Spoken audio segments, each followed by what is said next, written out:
Trauma सुलभरंग के next episode में आप देखेंगे कि अब जाकर एनी इस बात पर राज़ी हो चुकी है कि नहीं, वो किसी की कोई बात पे यकीन नहीं करने वाली। जो कुछ हो रहा है वो उस महज एक धोखा है, यानी कि अब जानबूझकर सिधरा कर ये सारी बातें करने की कोशिश कर रही है, लेकिन अब वो किसी भी बात से बदगुमान नहीं होने वाली।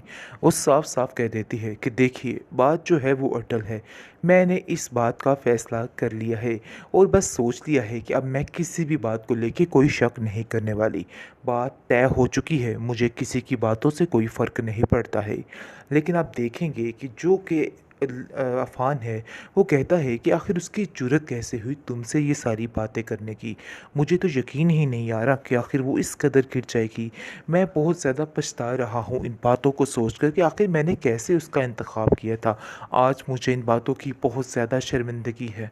खैर, आप देखेंगे वो बहुत ज़्यादा परेशान भी है और सोचता है कि आखिर ये क्या माजरा है, क्यों ये लड़की दोबारा से पीछे आ गई है और सारे मामलात को इधर उधर करने लग गई है।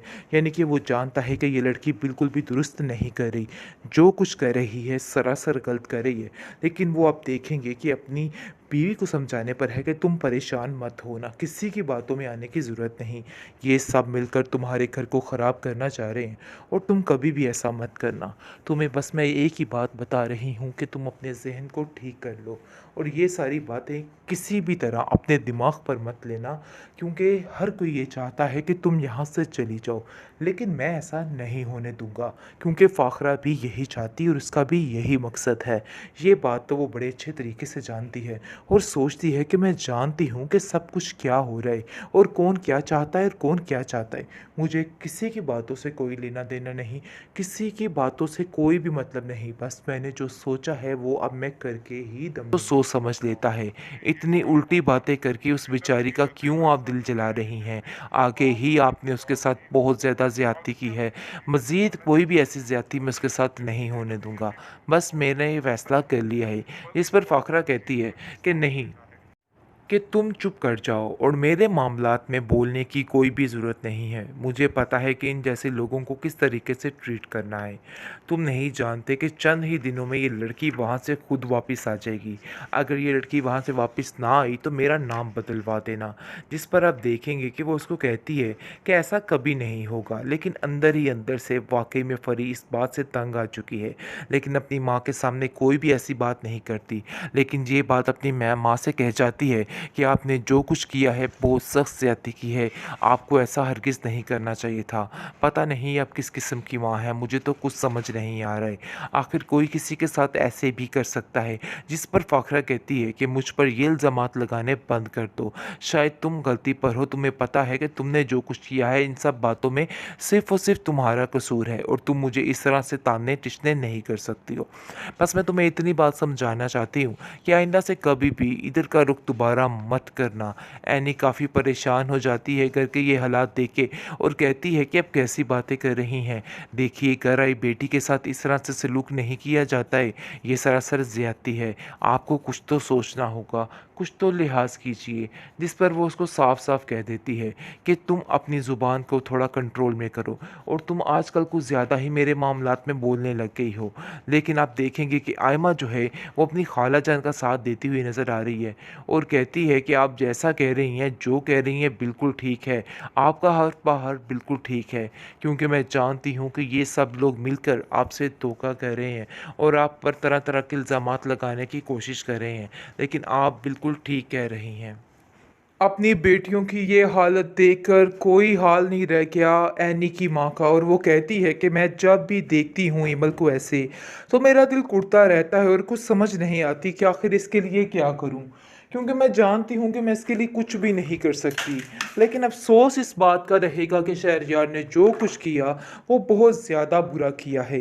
इस पर वो कहती है कि मैं जानती हूँ ये सारी बातें, लेकिन हकीकत ये है कि अब इसको खुद भी आगे होना पड़ेगा और खुद ही इसको सब कुछ करना पड़ेगा, क्योंकि मैंने बहुत कोशिश करके देख ली और सब घर वालों से बात की, लेकिन दुर्दाना खाला अंदर आकर कोई ना कोई ऐसी टोक लगा देती हैं जिसकी वजह से सारे मामलात दरे के दरे रह जाते हैं।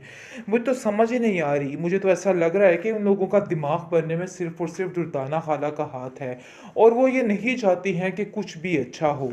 इसलिए आप देखेंगे कि वो समझाने की कोशिश कर रही है कि उसको शहरयार से बना के रखनी पड़ेगी। ऐसा करेगी तो उसको अपना ही फ़ायदा है, क्योंकि जब तक ये लड़की अना की आद में रहेगी, अना से रगे रहेगी, तो इसका कुछ भी नहीं बन सकता। खैर आप देखेंगे कि उसकी माँ कहती है, मैं ये बात बड़े अच्छे तरीके से जानती हूँ कि जो कुछ कर रही है सरासर गलत कर रही है। उसको ये सारी बातें ज़ेब नहीं देती हैं, क्योंकि फ़ाखरा बहन का तो अपना ही एक लैदा मिजाज है। मुझे तो समझ नहीं आ रही कि आखिर ये औरत क्या करना चाहती है और क्यों हम सब के पीछे हाथ धो के पड़ चुकी है। क्योंकि आप देखेंगे कि फरी जिस तरीके से अपनी माँ के आड़े आ चुकी है और उसको हर चीज़ में सेट करने की कोशिश कर रही है, ये बात फ़ाखरा के लिए नाकाबिले बर्दाश्त होती जा रही है और उसको ऐसा लग रहा है कि जैसा सब कुछ उसके हाथों से निकलता जा रहा है, जिसकी वजह से उसकी परेशानी में बहुत ज़्यादा इजाफा हो रहा है। खैर वो काफ़ी ज़्यादा परेशान है और सोच रही है कि मुझे तो ऐसा लगता है कि जैसे सब कुछ हाथों से ऐसे ही निकल जाएगा, क्योंकि ये सारे मामलात मुझे ऐसे ही होते हुए नज़र आ रहे हैं। जिस पर दुर्दाना कहती है कि आपको बड़ी एहतियात से चलना होगा, क्योंकि ये सारे मामलात मुझे कुछ बेहतर नहीं लग रहे और ऐसा लग रहा है कि जैसे काम मज़ीद ख़राब ही होगा। आगे से आप देखेंगे कि दुर्दाना जैसे ही इसको समझाती है और वो कहती है कि नहीं, अभी भी मुझे बाजी को हारना नहीं है, बल्कि इस बाजी को जीत कर ही सांस लेना है। इसलिए बेहतर यही है कि कोई भी मेरे मामलात में दखल अंदाजी ना करे। मैं खुद बहुत ज़्यादा तंग आ चुकी हूँ रोज़ की चिक चिक से। अब इसका मतलब ये थोड़ा है कि हर बात मान ली जाए, क्योंकि मैंने अपने तीनों बच्चों की बातें मान के बहुत ही बड़ी गलती कर दी है।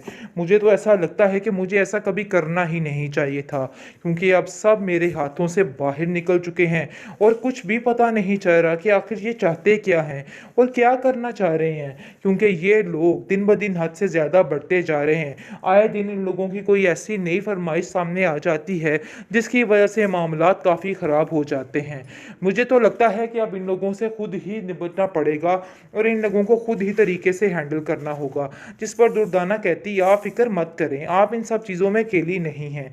हालांकि फ़ाखरा ये नहीं जानती है कि इन सब चीज़ों में सबसे ज़्यादा बढ़ चढ़ कर हिस्सा जो ले रहा है वो ये औरत ही है, और इसकी वजह से ही घर के सारे माहौल जो हैं वो ख़राब हो रहे हैं, क्योंकि जो इसकी बेटी करना चाह रही है इस चीज़ का भी इसको अंदाज़ा नहीं है और वो समझ रही है कि वो बहुत ही अच्छी है और उसका साथ देगी। लेकिन वो ये नहीं जानती जिस एनी और एमल की वो सारी ज़िंदगी बातें करती आई है, वो उसके नज़दीक से भी नहीं छू कर गुजरी, यानी कि इस कदर चालाक लड़की है। लेकिन जब इसको इस बात का अंदाज़ा हो जाएगा तो वो खुद ही इसको भी हैंडल कर लेगी। बहरहाल आप देखेंगे फ़िलहाल तो उसको हर चीज़ अपनी अपने हाथों से जाती हुई नज़र आ रही है और वो काफ़ी ज़्यादा परेशान भी हो चुकी है कि आखिर उसको क्या करना चाहिए और क्या नहीं करना चाहिए। इस चीज़ की टेंशन ने उसका दिमाग ख़राब करके रख दिया है कि उसको समझ ही नहीं आ पा रही है, क्योंकि वो जिससे कोई भी बात करती है उस बात का उल्ट ही निकल आता है और उसको जैसा लग रहा है कि हर कोई उसका दुश्मन बन चुका है।